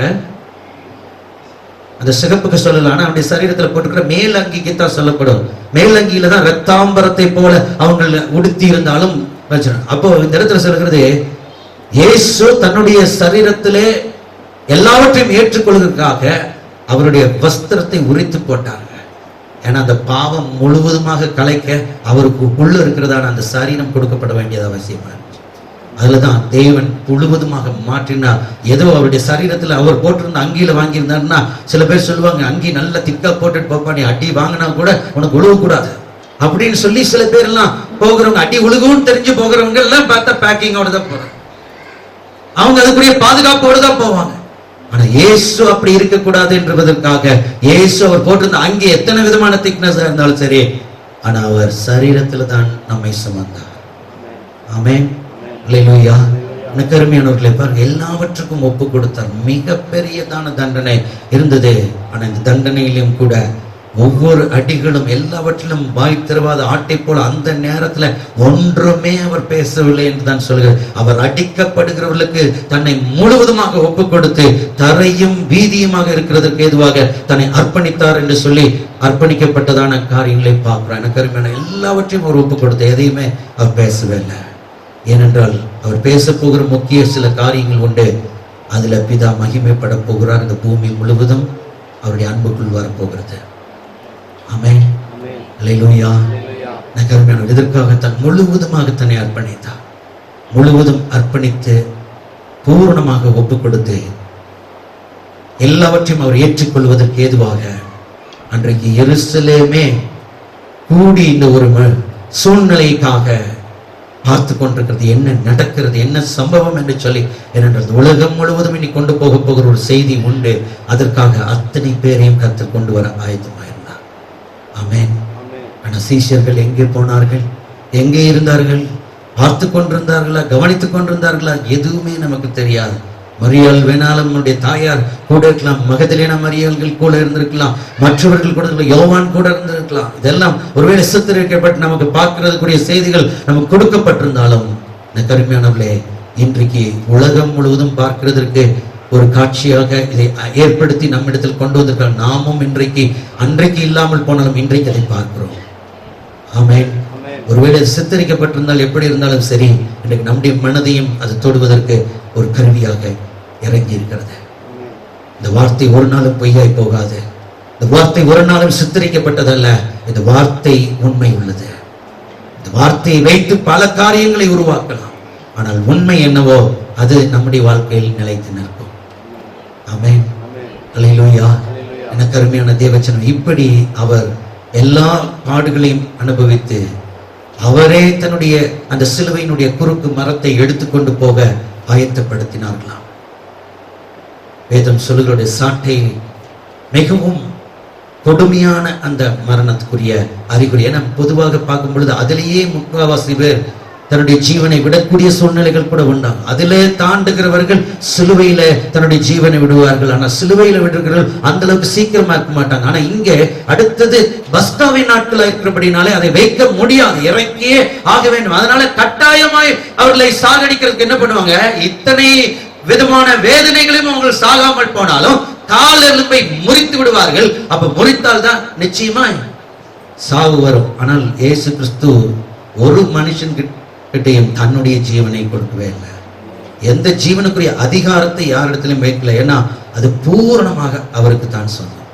எனக்கு இத்தனையும் தன்னை தாங்கி தன் மனதை திடப்படுத்தி ஒரு உணவு கூட எடுத்துக்கொள்ளாமல் தண்ணீர் கூட எடுத்துக்கொண்டாரோ இல்லையோ நமக்கு தெரியாது. ஆனால் அத்தனை சூழ்நிலையிலும் அவர் தன்னுடைய வேதனையை சுமந்து கொண்டு போகும்படிக்கு அவர் வைத்தார். அவருடைய மகிமை சாதாரண மகிமை அல்ல. அவருடைய மகிமை வெளியேற பெற்றதான மகிமை. ஆமென். இன்றைக்கும் பல சூழ்நிலைகள் ஆராய்ச்சிகள் போய்கொண்டிருக்கிறது. ஏனென்றால் நன்றாக கவனிச்சு பாருங்க, வேற இடத்துல இருந்துக்கலாம், எங்கேயோ ஒரு இடத்துல கொலை செய்யப்பட்டிருக்கலாம், ஏதோ ஒரு இடத்துல இருக்கு. ஆனா கரெக்டா குறிப்பிட்ட கொல்கத்தாவில கொண்டு வந்தார். ஒரு மண்டையோட்டு பகுதி என்று சொல்லுகிற பகுதி என்று சொல்லப்பட்டாலும் கூட அது மோரியாவின் மலையினுடைய ஒரு பகுதியாகத்தான் இருந்தது. அன்றைக்கு ஆபிரகாமை ஆண்டவர் பிதாவாகிய தேவன் கூப்பிட்டு சொன்னார், நீ உன் புத்திரன் என்றும் உன் ஏகசுதன் என்றும் பாராமல் நீ ஈசாக்கை எனக்கென்று பலி கொடுக்க வேண்டும். நல்ல கவனிங்க, பழைய ஏற்பாடுல எனக்கென்று நீ பலி கொடுக்க ஆயத்தமா இருக்கிறாயா என்று கேட்டார். அப்ப பலி கொடுக்க ஆயத்தமா இருக்கிறேன் என்று சொல்லி ஆபிரகாம் யாரிடத்திலையும் சொல்லாம அவனுடைய இருதயத்தில் மாத்திரம் அந்த வேதனை இருந்திருக்கும். கொடுத்ததையும் எடுத்துக் கொள்கிறார் என்று சொல்லி, ஆனாலும் கீழ்ப்படிய வேண்டும் என்கிற அந்த சுபாவம் ஆண்டவருடைய சமூகத்திலே அவனுக்கு ஒரு பெரிய காரியத்தை வைத்திருந்தபடினாலே செய்ய வேண்டும் என்ற உணர்வோடு கர்த்தர் காண்பித்த அந்த மோரியாவிலே ஈசாக்கை பலி செலுத்தும்படி கொண்டு போனார். நல்லா கவனிச்சு பாருங்க. ஈசாக்கு பலி செலுத்தப்படுகிற அந்த மோரியா மலையின் மேலே எருசலேமுடைய முக்கிய பகுதியிலே தேவன் சொன்னார், அவன் மேல் கை போடும் பொழுது போதும், பிள்ளையாண்டான் மேல் நீ கையை போடாதே என்று சொல்லி அதை தடுத்து நிறுத்தி பக்கத்தில் என்ன காண்பித்தாராம்? ஒரு ஆட்டுக்குட்டியை காண்பித்தார். அந்த ஆட்டுக்குட்டியை எடுத்து அதற்கு பதிலாக நீ பலி செலுத்து என்று சொன்னார். அன்றைக்கு பலி செலுத்தப்பட்டது. ஆபிரகாமை கர்த்தர் அங்கீகரித்தார். ஆபிரகாம் திரள் ஜாதிக்கு தகப்பன் என்ற பெயரோடு அந்த ஆபிரகாம் தேவனிடத்தில் ஒரு பெரிய சகாயத்தை பெற்றுக் கொண்டது மாத்திரமல்ல, தேவனுடைய ராஜ்யத்தின் முதன்மையானவருமாக அவர் மாறும்படிக்கு தேவன் ஆபிரகாமின் தேவன் என்று அழைக்கப்படுகிற அந்த அழைப்புக்கும் பாத்திரமானார். கர்த்தர் அவரை மாற்றினார். அதே புதிய ஏற்பாட்டில் நீங்கள் பார்க்கும் பொழுது இயேசுவை நேரடியாக பலி செலுத்தும்படிக்கு அதே மோரியாவிலே கொண்டு போய் நிறுத்தினார். அன்றைக்கு ஈசாக்கை ஆபிரகாம் இடத்துல கேட்டார். ஆபிரகாம் ரெடியா இருந்தார். அவருடைய பிதா அவர் ஈசாக்குக்கு ஆபிரகாம் பிதா. ஆபிரகாம் கொண்டு போய் வைக்கிறதுக்கு ஆயத்தப்பட்டார். அவனுடைய உண்மையான கீழ்ப்படுதலுக்கு ஏற்ற அர்ப்பணிப்பு இருந்தபடினால் ஒரு சிறு ஆட்டுக்குட்டியை அவர் காண்பித்து பலி செலுத்த வைத்தார். இன்றைக்கு இயேசு கிறிஸ்துவை பிதா சொல்லுகிறார், நீதான் போக வேண்டும், நீதான் அதற்கு பலியாக இருக்க வேண்டும் என்று சொன்னோடு அதே மோரியா மலையின் மேலே இயேசு பலி செலுத்தப்படுகிறார். ஹல்லேலூயா. இப்ப வேற ஒரு ஆடு அல்ல, அவர்தான் பலியாகிற ஆடு, அவர்தான் ஆட்டுக்குட்டி. பலி செலுத்த போகிற பஸ்கா ஆட்டுக்குட்டியானவர் அவர்தான் இயேசு கிறிஸ்து. அவர்தான் அந்த மோரியாவிலேயே பலியாக வேண்டும் என்று சொல்லி வேதம் சொல்கிற. இன்றைக்கும் நீங்கள் கூகுள் எடுத்து சர்ச் பண்ணி பாருங்கள், மோரியா மலைக்கும் இதற்கும் எவ்வளவு வித்தியாசம். ஒருவேளை குறிக்கப்பட்ட நேரங்கள் அல்லது காலங்களை வைத்து அல்லது மலையை வைத்து அவருடைய இடத்தை வைத்து இன்றைக்கு அந்த இடம் அவர்களுடைய என்று சொல்லலாம். இல்லவே இல்லை. ஒருவேளை நான் சொல்லுகிற புரட்சியா ஒருவேளை நீங்கள் நினைக்கலாம், இன்றைக்கு போய் இஸ்ரேல்ல நான் ஒரு புது கம்ப்ளைண்ட் போட்டுடலாமே. இது ஒருவேளை இருந்திருக்க கூடும். அதனாலதான் இன்றைக்கும் அவர்கள் போராடி கொண்டிருக்கிறார்கள். இன்றைக்கு ஒருவேளை இஸ்லாமியர்களின் கையில அது கார்டன், அது டூம் ஆஃப் தி ராக் என்று சொல்லி எழுதப்பட்டு வைக்கப்பட்டது. அந்த பூர்வீகம் ஆபிரகாம் ஈசாக்கை பலி செலுத்துவதற்கு அவர்களுக்கும் அது மேன்மையான பகுதிகளாக இருந்தாலும் இன்றைக்கு வேதம் சொல்லுகிறது அதே மோரியாவில் தான் இயேசுவும் பலி செலுத்தப்பட்டிருக்கிற கொல்கத்தா என்று அழைக்கப்படுகிறது. மோரியா மலை வேறு எந்த மலையும் அல்ல. ஹல்லேலூயா. அன்றைக்கு ஆபிரகாம் கிட்ட சொன்னார், உன்னுடைய மகனை ஏகசுதன் என்று நீ பாராமல் எனக்கு பலி செலுத்த முடியுமா? பிதாவே ஏகசுதன் என்று பாராமல் இயேசுவை பலி செலுத்தினார். என மாசற்ற பழுதற்ற பலியாக இவர் தான் இருக்கிறார் என்பது அன்றைக்கு ஒரு ஆட்டுக்குட்டி எடுத்து அந்த இடத்துல வைக்க வேண்டியதாச்சு. இன்றைக்கு ஆட்டுக்குட்டி அல்ல, அவரே வைத்தார். ஏன்னா இந்த மோரியாவில் இந்த இஸ்ரவேலுக்காக அல்லது இந்த உலகம் முழுவதும் உள்ள எல்லா மக்களுக்காக வேற ஒரு ஈசாக்கு அந்த இடத்துல பலி செலுத்தி இருந்திருந்தா, ஈசாக்கும் அங்கே பலி செலுத்தப்பட்டார், ஈசாக்கும் அங்கேதான் இருந்தார்கள், ஈசாக்கு தெய்வமாயிருப்பார். ஆனா ஈசாக்கை தெய்வமாக்க தேவனுடைய சித்தம் அல்ல. ஈசாக்கின் தேவன் தெய்வமாக அந்த இடத்துல இருக்க வேண்டும் என்பதுதான் தேவ சித்தமாயிருக்கிறது. ஹல்லேலூயா, ஹல்லேலூயா, ஹல்லேலூயா. இதைத்தான் இயேசு செய்தார். பிதாவினுடைய வாக்குத்தத்தம் பழைய ஏற்பாட்டில் சொன்னதெல்லாம் மாறல. அதே வாக்கு தத்துவத்தின்படிதான் இயேசு அதே மலையில் பலி செலுத்தப்பட்டார். ஆமென், ஆமென், ஹல்லேலூயா. இந்த இயேசுவை நீங்களும் நானும் எப்படி பார்க்கிறோம்? உலகம் வேறு விதமாய் பார்த்தது, ஆனா இயேசு வேறு விதமாய் பார்க்கிறார். இயேசு எல்லாத்தையும் பார்த்தார். இத்தனை சூழ்நிலைகளிலும் அறியாமல் இருக்கிறார்களே. ஆபிரகாமுக்கு கொடுத்த வாக்கு தத்துவத்தையும் ஈசாக்கு இந்த இடத்தில் கொண்டு வந்து வைக்கப்பட்டதையும் இவர்கள் பேசிக் கொண்டிருக்கிறார்களே. ஆனால் நான் தான் அந்த ஈசாக்கின் தேவனாக அல்லது தேவனுடைய வல்லமையை வெளிப்படுத்துவதற்கென்று வரப்போகிறதான மேசியா என்று அறியாமல் இன்னும் இருக்கிறார்களே. இவர்களை மன்னியும் என்று சொன்னார். பிதாவே, தாங்கள் செய்வது இன்னதென்று அறியாமல் இருக்கிறபடினால் இவர்களை மன்னியும். ஆமென், ஆமென். இயேசு சொன்ன இந்த முதல் வார்த்தையை நான் வைக்கிறேன். எனக்கு அருமையான தேவஜனமே, இன்றைக்கு கர்த்தருடைய ஆவியானவர் எல்லாருக்காக, உங்களுக்காக, எனக்காக அவர் காயப்பட்டிருக்கிறத சற்று நினைத்துப்பார். அவர் எல்லாவற்றுக்கும் தான் யோசனை பண்ணினார். இன்றைக்கு ஒருத்தன் வேதனைப்படுகிறான்னா அந்த வேதனைக்கு அவன் ஆண்டவரிடத்துல எப்படி ஜெபிப்பான்? ஆண்டவரே, உங்க கண்ணு இருக்குதா, மூக்கு இருக்குதா, வாய் இருக்கா? இத்தனை அடி வாங்கியிருக்கேன், இத்தனை வேதனையில நான் இருக்கிறேன், என்ன செஞ்சேன்? ஒருவேளை நான் செஞ்சிருந்தாலும் என்னை நீங்க மன்னிக்க கூடாதா? எனக்கு ஏன் இந்த சூழ்நிலை நீ அனுமதிக்கிற? தயவு செய்து நீ மன்னியும் ஆண்டவரே என்று சொல்லி ஆண்டவரிடத்தில் அவர் கேட்டிருந்திருப்பான். எனக்கு அருமையான தேவ ஜனமே, கேட்டு அவனுடைய காரியத்துக்குரிய சகாயத்துக்கு தான் முதல் ஜெபமாக இருந்திருக்குமே ஒழிய மற்றவர்களுக்கான ஜெபமாய் அமைந்திருக்கவே முடியாது.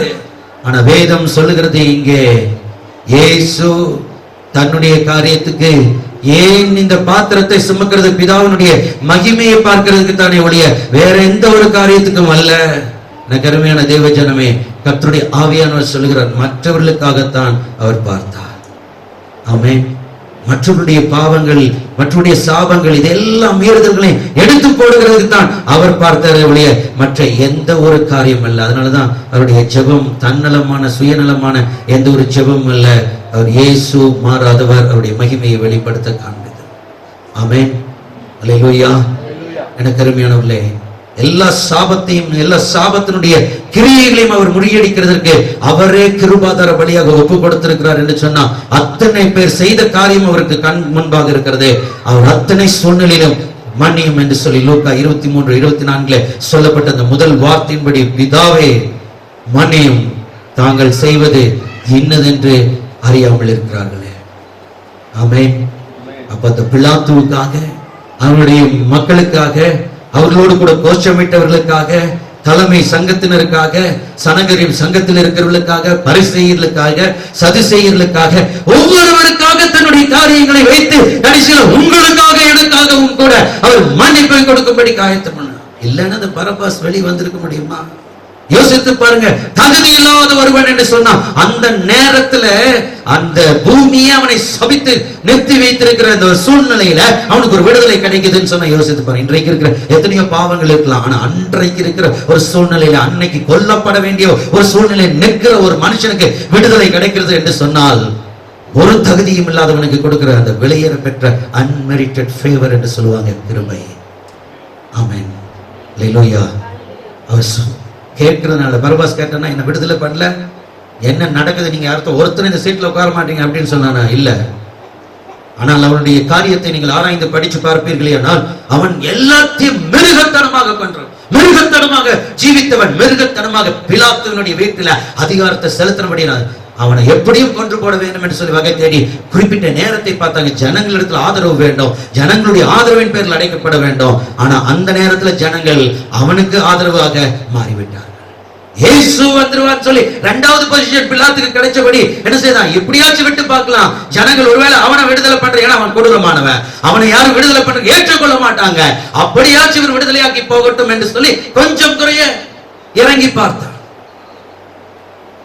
ஆனா வேதம் சொல்லுகிறது, அங்கேயும் பிலாத்து கடினப்படுத்தினது போல இந்த இடத்துலயும் சத்ருவானவன் ஜனங்களையும் கடினப்படுத்தினான். அவங்க வேண்டாத ஒரு காரியத்துக்கும் அங்கீகாரம் கொடுத்துட்டு நல்லா பார்த்துக்கோங்களேன். அப்போ ஒரு மனுஷன் கேட்டாலும் சரி, கேட்கலனாலும் சரி, இயேசு வந்த உடனே விடுதலை ஆரம்பிக்குது. அல்லேலூயா. பாவம் மன்னிப்பு ஆரம்பிக்குது. மன்னிப்பு என்கிற செய்தி சொல்லணும் அவசியம் இல்லை. அவர் வாயை திறந்து சொன்னாதான் மன்னிப்பு அல்ல, அவர் இருக்கிற இடத்துல மன்னிப்பு உண்டாகிறது. அல்லேலூயா. பிதாவே இவர்களை மன்னியும்னா அது அதிகபட்சமான கூக்குரல். ஏனென்றால் அவர் சொல்லி ஒரு காரியத்தை கேட்டா அதுக்கு ஒரு எல்லையே கிடையாது. ஆமென் சொல்லுங்க, ஆமென் சொல்லுங்களேன். அவர் சொல்லி ஒன்ன கேட்டார்னா அதுக்கு எல்லையே கிடையாது. அவர் சொல்லாமையே நடக்கணும் தான் எல்லாமே காரியம். ஆமென், ஆமென். ஏன்னா அவர் சொல்ல மாட்டார், அவர் பாட்டுக்கு புறப்படுவார், அவர் பாட்டுக்கு போவார், கிரியை செய்வார், வந்துடுவார். ஆனா இந்த இடத்துல சொல்றாருன்னா அந்த காரியம் அதிகபட்சமா இருக்கு. ஆமென். சொல்லாத இவனுக்கு ஒரு விடுதலை. இனி மேல் அவரை தண்டித்து பல விதத்தில் துன்பப்படுத்துகிறார்களே. ஆணி என்று சொன்னால் 1 சென்டிமீட்டர் அளவுக்கு திக்னஸ் இருக்குமா? 1 சென்டிமீட்டர் திக்னஸ், 10 mm திக்னஸ் இருக்கக்கூடிய அந்த ஆணி, நீளம் பார்த்தா 7 இன்ச், யோசித்து பாருங்க, நம்ம எல்லாம் அதில் எடுத்தாலே எங்கேயாச்சும் போயிடுவோம், அல்லது ஒண்ணு செத்தே போயிடுவோம் இல்லையா? சில பேர்லாம் காமிச்சாலே செத்துடும்.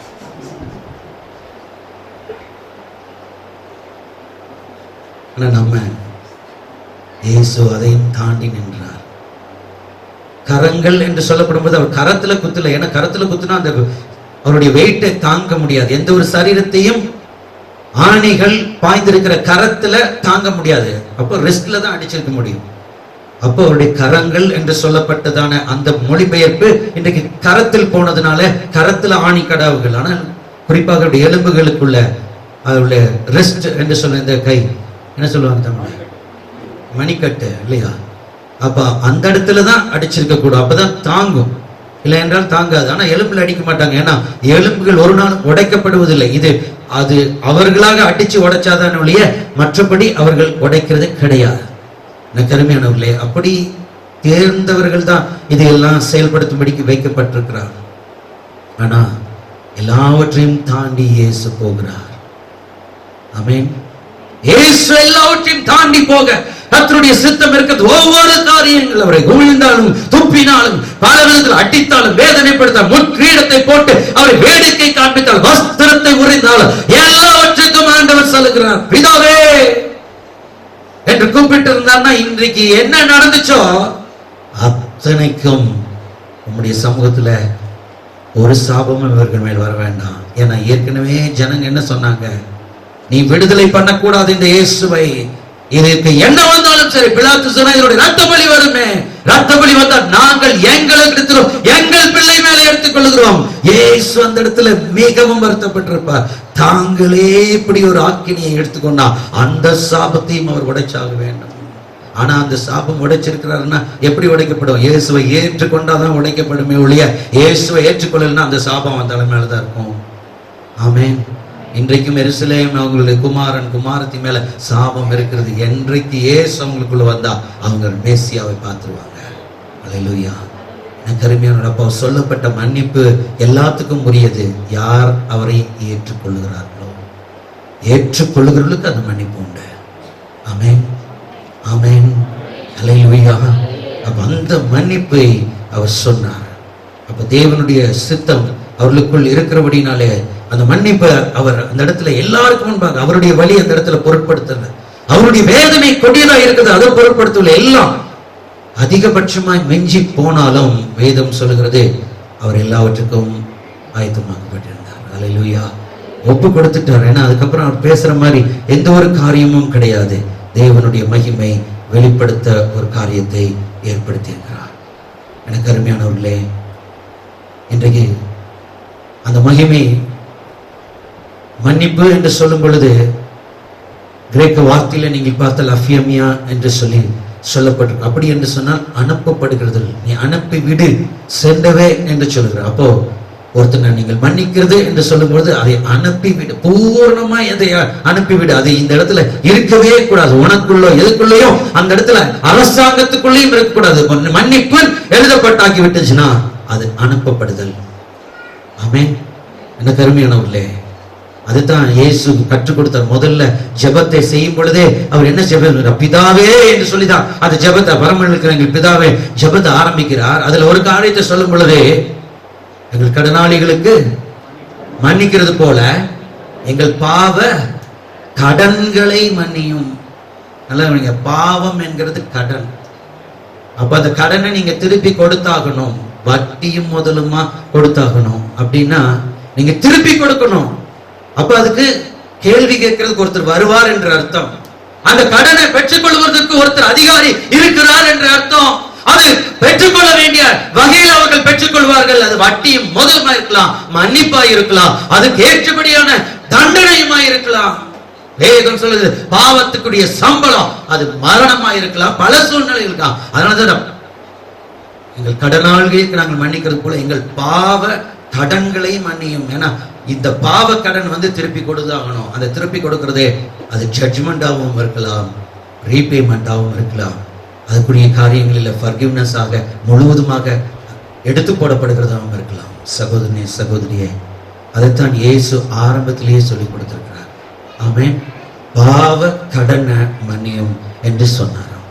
அப்போ நம்முடைய எல்லா பாவ கடங்களை எல்லாவற்றையும் எடுத்து போட்டு அவர் பிதாவை நோக்கி கேட்ட அந்த முக்கியமான காரியம், இயேசுவை இன்னைக்கு நீங்க என்ன சொல்லுவாங்க, பிரதர் உங்களுக்கு விரோதமா செஞ்சுட்டாங்க, மன்னிச்சிருங்க பிரதர் அப்படின்னு. என்னால மன்னிக்கவே முடியல, பரவாயில்ல இருந்தாலும் மன்னிக்கிறேன். அப்ப இயேசுவுக்கு செஞ்சதை இயேசுவே மன்னிச்சிருக்கலாம் இல்லையா? இயேசுவே மன்னிச்சிருக்கலாம் இல்ல? நான் இவர்களை மன்னிக்கிறேன், எனக்கு செய்த இவ்வகையான எல்லா பாவங்களையும் நான் மன்னிக்கிறேன் ஆண்டவரே, அப்படி சொல்லி இருக்கலாம் இல்ல? எனக்கு அருமையான தேவனுடைய ஜனமே, இயேசு அப்படி சொல்லல. ஜனங்களுக்கு நிச்சயமாய் தெரிய வேணும், மன்னிப்பு என்கிறது பிதாவின் இடத்திலிருந்து வராமல் ஒருத்தர் மன்னிக்கப்பட முடியாது. அல்லேலூயா. ஆண்டவருக்கு தெரியும், அவருடைய சமூகத்திலிருந்து மன்னிக்கணும். ஏன்னா சாபம் அவருடைய சமூகத்திலிருந்து வந்தது, அவருடைய வார்த்தையிலிருந்து வெளிப்பட்டிருக்கிறது, அவரே அதை செய்திருக்கிறார். அப்படியானால் இந்த சாபத்தை பிடிக்க நான் முடித்து விட்டேன் என்று சொன்னால் அது நமக்கு பெருமையாய் மகிமையாய் மாறிவிடும். அதை எடுத்துக்க முடியாது. இயேசு இந்த நேரத்தில் என்ன, இது இனி மேல் பிறக்கிறவனுக்கும் இது சொந்தமாக போகிறது அப்படின்னா அது பிதாவின் இடத்துல இருந்து தான் வரணும். அதனாலதான் பிதாவே இவர்களை மன்னியும், நான் இவர்களை மன்னிக்கிறேன், நான் இவர்களை மன்னிக்கிறேன்னு சொல்லுகிறேன்னா நான் இந்த நேரத்துல மற்றவங்களை திட்டாம இருக்கிறதே மன்னிச்சதுக்கு அர்த்தம். சில பேர் அவஸ்தைப்படுற, என்னைய பண்ணிட்டியா அப்படிங்கும் போதே அவன் செத்துட்டான்னு அர்த்தம். ஏன்னா அந்த உள்ளுக்குள்ள இருந்து சொல்லுவாங்க, என் வயிறு எரிய நான் பேசுறேன், பம்பு ஸ்டவ் வச்சு வயிறு எரிய பேசுறேன். ஏன்னா உள்ளத்துல இருந்து பொங்கி சொல்லுகிறாங்க, இப்படி ஆயிடுவேன் அப்படி ஆயிடுவேன் சாபம் அப்படின்னா. இயேசு தன்னை தண்டித்தவனும் அடித்தவனுக்கும் அவரை குத்தினவனுக்கும் பேசியிருக்க வேண்டிய வார்த்தைன்னா இதுதான் இருக்காது. அப்ப ஒண்ணுமே பேசலன்னா அதுதான் மன்னிப்பு. எனக்கு அதனாலதான் சொல்றாரு, பேசாமலே அவர் கொடுக்கிறது தான் மன்னிப்பு. அவர் பேசினா அதிகபட்சமான தண்டனையிலிருந்து விடுதலை ஆக்குதல். அல்லேலூயா. எனக்கு அருமையான இதுதான் மன்னிப்பு. ஏன்னா அவர் மன்னிக்கிறேன்னு சொல்ல, பிதாவே இவர்களை மன்னியும். நாங்கள் செய்வது என்னதுன்னு தெரியாது. இன்னைக்கு பூமியில யார் யார் என்ன செய்ய போறாங்கன்னு அவருக்கு அன்னைக்கு தெரியுதோ தெரியலையோ, இனிமேல் என்ன செஞ்சாலும் சரி அவங்க தெரியாம சரி ஒருத்தன் புரிந்து கொண்டானால் நிச்சயமாய் அவன் மன்னிப்பை பெற்றுக் கொள்கிறான். அல்லேலூயா. புரியாததுனாலதான் அடிச்சாங்க, புரியாததுனாலதான் உதைச்சாங்க. பவுலும் நிறைய பேர்த்த துன்படுத்தப்பட்டு நான் சவுலா இருக்கும் பொழுது நிறைய பேர்த்த அடிச்சான், உதைச்சான். ஏன்? அவன் புரியல, அவனுக்கு தெரியல. என்றைக்கு அவன் தெரிந்தானோ அவன் அன்றைக்கே மற்றவனுக்கு வேலைக்காரனாய் மாறினான், ஊழியனாய் மாறினான், உபதேசியனாய் மாறினான். அவனும் தன்னை ஒப்புக் கொடுக்க ஆயத்தமானான். புரிந்து கொண்டானால் பிதாவின் இடத்திலிருந்து தான் வருகிறது என்று ஒருவன் புரிந்து கொண்டானால் நிச்சயமாய் அது அவனுக்கு பலனை கொண்டு வரும். ஆமென். அல்லேலூயா. அது மாத்திரமல்ல, ஒரு தேவனுடைய பிள்ளைக்கு அல்லது தேவனுக்கு உரியவர்களுக்கு அல்லது மற்றவர்களுக்கு யாருக்கா இருந்தாலும் சரி, நீங்கள் எதை செய்கிறீர்களோ அது கணக்கு பிதாவின் இடத்துல தான் இருக்கு. இவங்களுக்கு விரோதமா செய்யறீங்களா, செஞ்சுக்கலாம். அவங்க மன்னிக்கிறாங்களா, மன்னிக்கலாம். ஆனா கணக்கு போட்டிருக்கிற கணக்கு பதிவாயிருக்கிற இடம் அது முக்கியம். ஆமென். இன்னைக்கு டிரான்சாக்சன் என்ன வேணா நம்ம பண்ணலாம். அதிகபட்சமான வருமானத்தை ஈட்டுறதுக்கு வியாபாரம் வைக்கலாம், விலைக்கு போகலாம், எல்லாமே செய்யலாம். ஆனா கணக்கு நம்ம அதிகாரிகளுக்கு சப்மிட் பண்ணிருப்போம். இந்த கணக்கு தான் பேசும். ஆமென். நீங்கள் விற்கிறீங்களோ வாங்குறீங்களோ, அது என்ன ஊழல் பண்ணினாலும் அது இங்கேயே போயிடும். ஆனா கணக்குல என்ன பண்ணிருக்கிறியோ அது தண்டனைக்கு உட்படுத்தப்பட்டதாக இருக்கலாம், நீதிக்கு உட்படுத்தப்பட்டதாக இருக்கலாம், அதுதான் பேசுகிறதா இருக்கலாம். என்னை கர்த்தருடைய ஆவியானவர் சொல்லுகிறார், இது குமாரனுக்கு செஞ்ச காரியம், இது குமாரனுக்கு மாத்திரமல்ல பிதாவின் சமூகத்துக்கு செஞ்ச காரியம். அப்ப பிதாவின் சமூகத்தில் செஞ்சதுக்கு அவர் தான் மன்னிப்பு கொடுக்க வேண்டும். ஆகையால் தான் பிதாவே இவர்களுக்கு மன்னியும். ஆமென். அல்லேலூயா. அல்லேலூயா. நகரமையானவர்களே, ஆண்டவரிடத்துல ஒப்பு கொடுப்போமா? சொல்லுங்க, ஆண்டவரே, ஒருவேளை நீங்களும் நானும் பல விதத்துல பல பேருக்கு மத்தியில பல காரியங்கள் செய்திருக்கலாம். இது எல்லா காரியங்களும் அவர்கள் மன்னித்திருக்கலாம், மற்றவர்கள் மன்னித்திருக்கலாம். எல்லா இடத்திலும் மன்னிப்பு பெற்றுக்கொண்டு இன்றைக்கு நீங்களும் நானும் சுதந்திரமாய் இயேசுவினுடைய சொந்த ரத்தத்துல கழுவப்பட்டிருக்கலாம். ஒரு விசை கூட மறுபடியும் ஆண்டவரிடத்துல கேட்கணும், ஆண்டவரே உம்முடைய கணக்குல இருந்து பூர்ணமாய் மன்னித்துட்டீரா? உம்முடைய கணக்குல இருக்கிற காரியத்துல சரியா இருக்கிற என்னை ஆயத்தப்படுத்தி இருக்கிறேன்னா, இல்லை என்றால் ஆண்டவரிடத்தில் ஒப்புக் கொடுங்க. கர்த்தர் உங்களை ஆசீர்வதிப்பார்.